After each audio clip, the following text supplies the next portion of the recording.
بسم الله الرحمن الرحيم.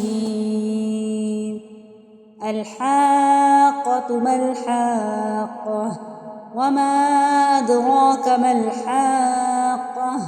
كذبت ثمود وعاد بالقارعة.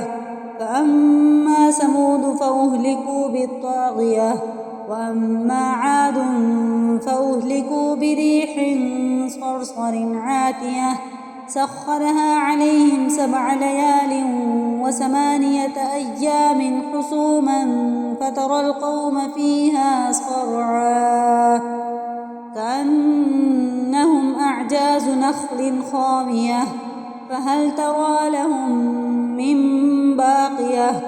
وجاء فرعون ومن قبله والمؤتفكات بالخاطية فعصوا رسول ربهم فأخذهم أخذة رابية. إنا لما طغى الماء حملناكم في الجارية لنجعلها لكم تذكرة وتعيها أذن واعية. فإذا نفخ في الصور نفخة واحدة وحملت الأرض والجبال فدكتا دكة واحدة فيومئذ وقعت الواقعة وانشقت السماء فهي يومئذ واهية والملك على أرجائها ويحمل عرش ربك فوقهم يومئذ 8. يومئذ تعرضون لا تخفى منكم خافية.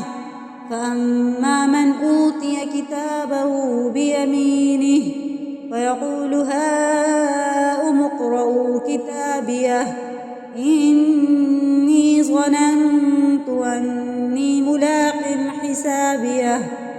فهو في عيشة راضية في جنة عالية قطوفها دانية كلوا واشربوا هنيئا بما أسلفتم في الأيام الخالية.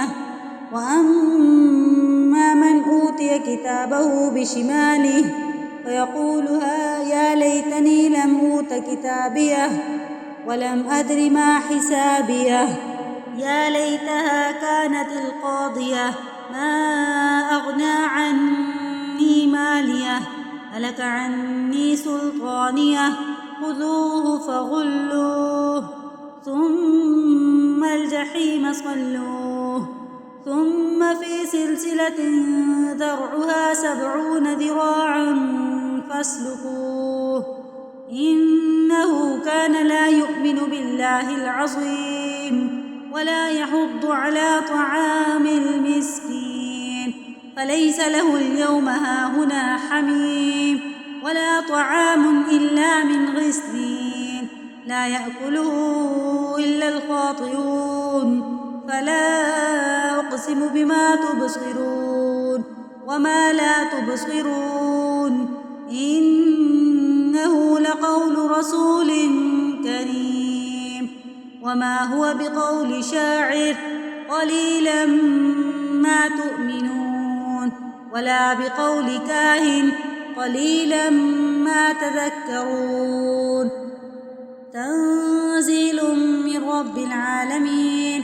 ولو تقول علينا بعض الأقاويل لأخذنا منه باليمين ثم لقطعنا منه الوتين فما منكم من أحد عنه حاجزين. وإنه لتذكرة للمتقين وإنا لنعلم أن منكم مكذبين وإنه لحسرة على الكافرين وإنه لحق اليقين. فسبح باسم ربك العظيم.